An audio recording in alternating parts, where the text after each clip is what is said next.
Hey guys, welcome back to the channel. Today we're working on the beautiful E36 and I feel like we are forever fixing and improving things on this car, but I guess that's what motorsport is all about. But today we're just doing a whole bunch of things, to be honest. A couple of upgrades, a couple of downgrades I guess you'd say as well, maybe, perhaps. But as you can see, the thing's super dirty from the last track day that we did in South Australia. I have not touched it since we got back, other than just quickly fixing the back corner. Look at that, chucking some dirty welds on there just to hold the back corner together because it was literally ripped apart. But pretty much today we're going to make this car better in a whole bunch of different ways. One really cool thing we're going to do is I have some Mazda 3 side skirts. Look at that, side skirts. Because one thing that really bugs me about E36s is this dip in the middle that goes like up. I hate it, man. I don't know why it's there, but it makes the car look super high even when the car's slammed. So we've got these Mazda 3 side skirts. I've already test fitted one on this side, and look at that. Super cool.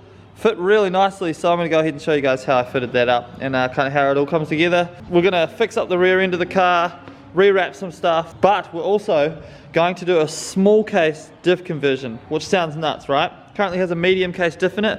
The medium case is obviously bigger, stronger, but really hard to get good ratios in. As you guys saw at the last event, if you didn't watch the video, go back and watch it. We were struggling with diff ratios. We have 2 9s in this car. That means that they're really long, which means third gear is really long, right? And at that track, we're entering second gear, trying to switch to third around the bowl, and it just wasn't loving it.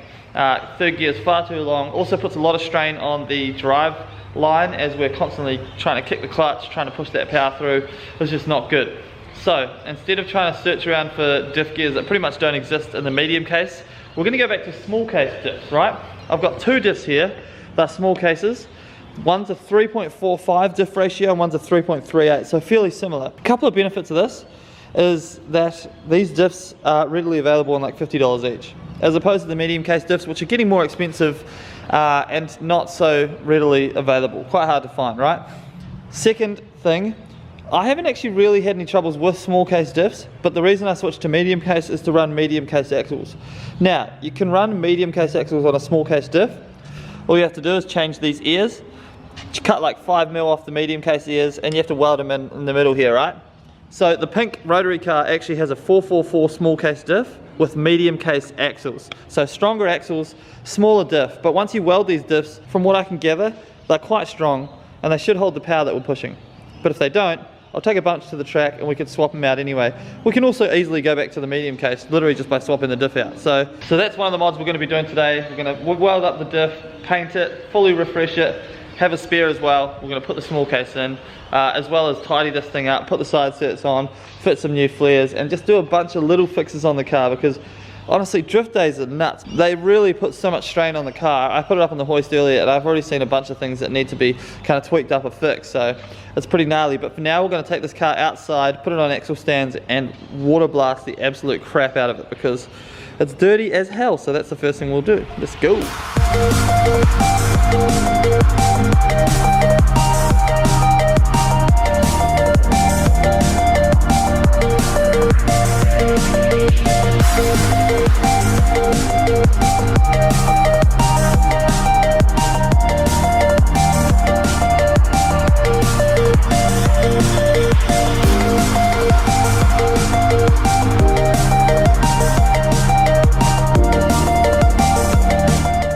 So I never do this. I never pull my car out after events, put it on jack stands and actually wash the whole thing, degrees all underneath and everything. You definitely should. It's so good. I can't believe I haven't done it before.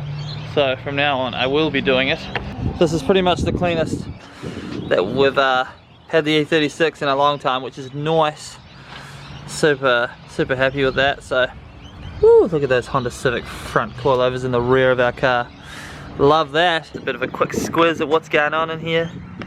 Neomax Silver's coilovers up front. That Kaz Engineering 60mm extended LCA with the adapters. Love it. I found a huge list of little problems with the car just after having it on the hoist and kind of also on these stands cleaning it up. So that, kids, is why we always bolt check cars and clean them after events, to make, because you find the problems and then you can fix the problems and you don't have the problems at events. Now that that's done, pull it inside and start going through the list of things. But it's naked and it's clean, and now we can start making it a nice, good looking car that functions properly again. It's nice to get the stuff done, not the day before the event, for once in my life. Side note, it's freezing cold, my toes are numb, but it's kind of nice washing a car in the cold, because I don't know about you guys, but when you're washing it when it's real hot and it's sunny, you're kind of rushing around, you don't want the suds to dry, you got to clean it off, so you can only do like one side at a time, whereas this, it stays wet for ages, so you kind of can relax and just get it done.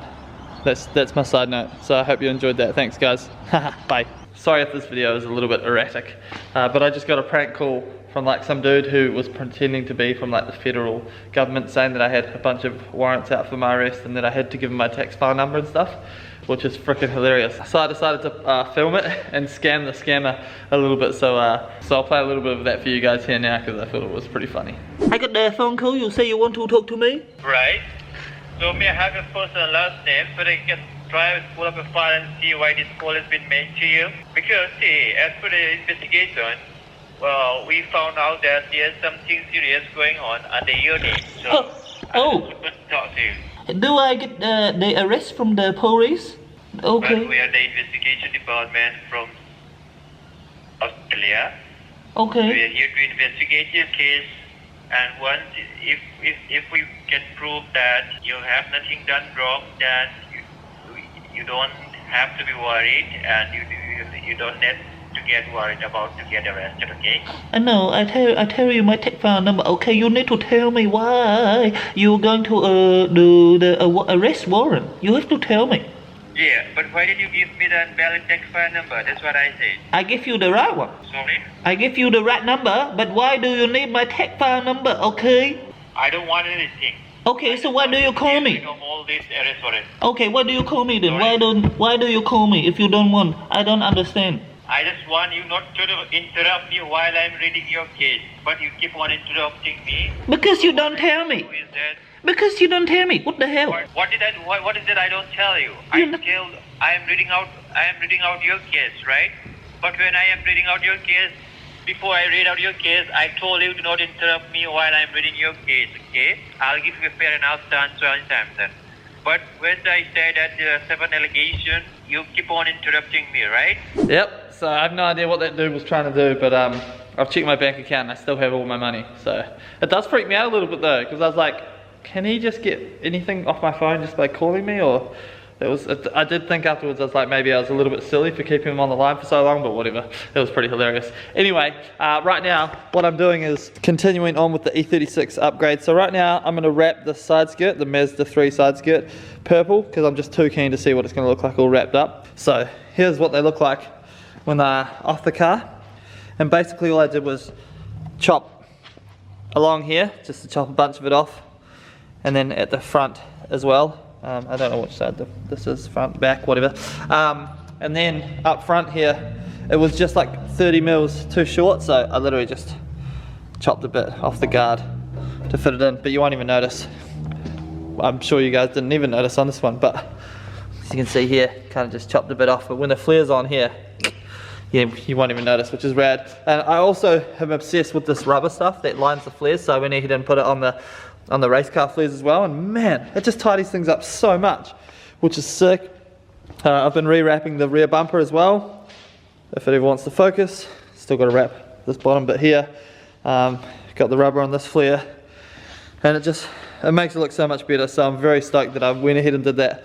But right now, we'll wrap this other side skirt, and then I can compare the two sides, and we can kind of see the difference between no side skirt and just a canard, or a side skirt fitted to the rear, which is pretty cool. We'll go ahead and do that now. Yew.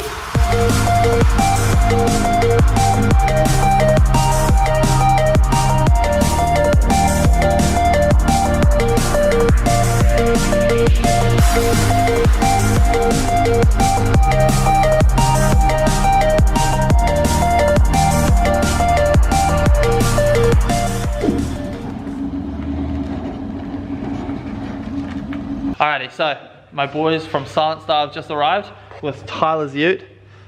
What's up, guys? Yo.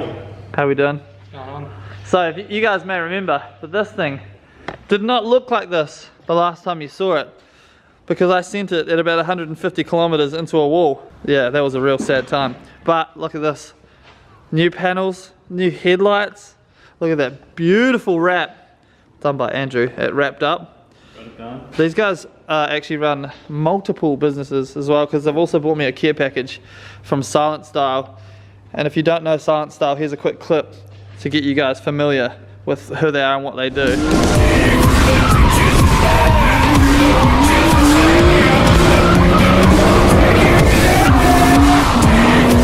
So they've bought me a care package. I'm going to show you guys quickly. Suss this out.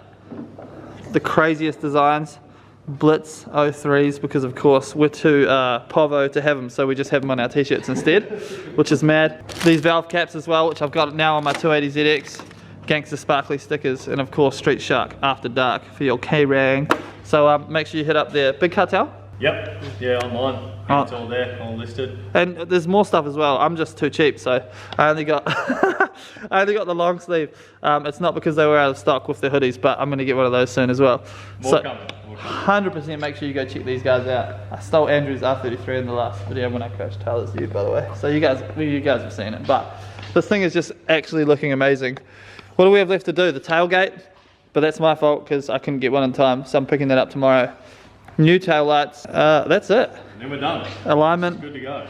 So Wrapped Up sponsored fixing the Ute as well, which I'm just over the moon about, because it saved me many dollars. So this Ute will be down at Keep It Reet Round 2 in 2 weeks. Come and pay some money and jump in the passenger seat of this thing. It is the all-Australian experience. LS, Holden Ute, what more could you ask for? Hell yeah, thank you bro, I appreciate it man. Absolutely. All of this stuff is in the link below to go check out Silent Style, make sure you do it. So nice. Alright, so skip forward a little bit. Massive thanks to the Silent Style boys for coming down, for helping out. Absolute legends. I have done a bit of work on the car since the last clip. Been a bit all over the place because we took the Datsun to Damon's workshop, turboed that, as you guys saw in the last video. So man, I'm so stoked on that thing. It's ridiculous. I took it for a drive today. I've sorted out the running issues with it. It actually popped an intercooler hose that we didn't know about before the first drive, and that's why it was running so funny. But now it runs literally like a factory car. Obviously the dump's pointing to the sky at the moment, so we'll get the full exhaust done on that. Anyway, E36. So I've done something a little nuts, and I've converted back to a small case diff. So here is my medium case on the ground. There is the small case in there. This is a 3.45 ratio. It's got 16mm plate welded in, so it's locked, super nice, brand new diff oil. So that's all in there. Looks good. I'm still running the medium case axles, okay guys? So medium case ears, chop 5mm off those. Actually, I think I only chopped 3mm off. It's just to make sure that they seal on the diff seal. You have to chop a bit off, and then you weld them in, and then you weld the plate in. And I've still got my 6-shop UK axle spacers in here as well, but you do lose just a little bit of width on the diff when you put a small case diff in, okay? With these axle spacers, I'm all good. I probably lost about 3 or 4mm of width either side, so you know, hopefully the axles hold up all good, but still got medium case axles, so still strength there. Hopefully the small case diff holds up, but we're gonna find out pretty freaking soon if that's gonna be all good. In terms of the small case diff, the front is actually further back this way, all right? So I am going to take my drive shaft in. I was going to do this anyway, but take this in and get it extended. At the moment, it's all right, but look how much spline is sticking out. So these splines are about 100mm long, okay? And there's about 50mm inside here, and the spline is about 50mm out. So even with the medium case diff, there was still a massive amount of spline sticking out, and I was twisting them. So I literally, after every event, I would come back and have a look on the hoist, and these splines would be twisted. So I'll get this extended at a drive shaft shop, really easy, pretty cheap, a couple $100 probably, and that'll solve our issue with the spline. And I'll get it extended to the point where if I want to put a medium case diff back in, it'll still be fine. So there's a little bit of room to play either side of that. So that's our that's our small case diff install. Sorry I didn't film it, but it was not super hard at all. And we're going to see how well the diff holds up. But I have a feeling the diff's going to be strong enough. We're making 230 kilowatt at the moment. I have got a brand new turbo to go on this car, and we will be tuning it. I just have to go out to Damon's workshop because it showed up a day after we were there, and actually pick it up, install it, take it to Dr. Drift and tune. That turbo is a Pulsar turbo, but we'll talk about that more in that video. But that will create more power and maybe a little more torque early down, so this small case diff is definitely going to get put to the test. But that's that done. The underside of the car looks fantastic, and that is pretty much where I've gotten to at the moment. And now, sorry, lots of talking, lots of blabbering, we're going to install a front lip onto the car. So one of the good things, I guess, about owning a business like Two Step Garage is we get these products in, and I have to test them out. So we've gotten these new front lips in. They're universal front lips, which is pretty rad. So they come in 4 pieces in a box. They go together kind of like this. So that's pretty much how the front lip kind of comes. Pretty rad, but they're adjustable as well, so you can shift them in and out, as you guys will see when we install it on our E36. But I don't run the M3 front bars. My luck has been that when I do get an M3 front bar, I smash them to pieces as soon as I put them on, and then when I have a stock normal one, they never fall off because that's Murphy's Law. So what we're going to do instead is we're going to put a nice front lip onto this bar, see if we can't make it look a little more spicy. Dan's just standing looking at me because he's like, you talk so much crap. So let's go ahead. First things first, we'll install the center bit. So we'll find center on the bumper, and then comes with screws and instructions, so we'll screw it in, and then we'll screw the side bits in and kind of see how it looks.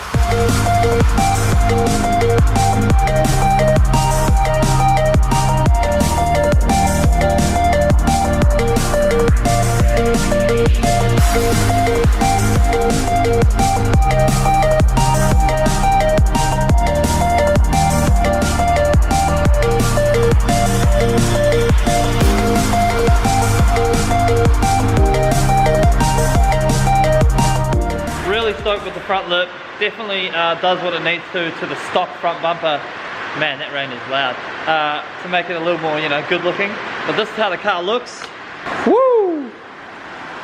So stoked, man. So front lip, side skirts, side canard, angry eye at the front. And just for a comparison, so that's this side fully done, but I've done nothing to the other side. Obviously the front lip's there, missing a flare indicator hanging out. This side's definitely looking super sad. So that's without the kind of side skirt, and as you can see, it's just so much less presence, I guess. And then back to the other side again. That just looks ridiculous. And it finally looks low, because the car is low, but it never looked it because of that big hump on the side. So just super stoked with that. Fantastic. What a good looking car, eh? Woo!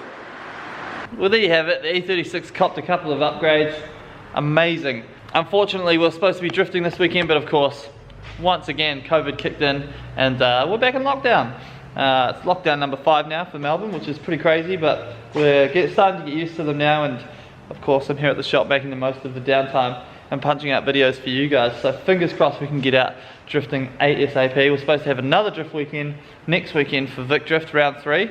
Really excited about that. It's the layout's the Gauntlet, and I'll also be doing Ride with a Pro on a Sunday. So if you're here in Melbourne and that is going on, come down, jump in my passenger seat for Ride with a Pro, have a good time, ride with a pro, because you know we know I ain't no pro, but it's it'll be a sick time. Right now, really happy with all of the cars. As you can see, the pink E36, the rotary E36, is back in its spot, which means it's about to get worked on, and that's what's going to be in next week's video. Stoked on this thing, man. I literally park it here so that when I walk into the shop, this is the first thing I see, and it just stokes me out so hard. This is like a dream come true for me with this car, and I can't wait to see how it evolves and what happens when we finally get it on the dyno and tune it. And one thing we're going to be doing with this is a fuel rig tune versus a standalone ECU tune. So first we'll tune it on the fuel rig, and then we'll tune it on a standalone. You guys can see the difference in the tunes, because that's a bit of a battle that goes on with a lot of people, and it'll be fun to put them side by side and see exactly what the difference is. Of course, I've also got now the M50B30 on the engine stand over here. We'll be tearing into that and seeing exactly what went wrong with that as well. So a bunch of awesome content coming up. Stoked on the new subscribers. Thank you guys for joining the channel. If you aren't subscribed, hit the button. As I said, heaps of new content coming out. I can't wait to get the 13B E36 out on track. For some reason, I'm all of a sudden really excited about this car again. It's been sitting in the back corner for a while, so yeah, just freaking pumped. But thank you guys for watching. Hit that like button if you enjoyed the video. Follow me on Instagram @itsmikeblake, and I'll see you guys in the next video. You! Peace.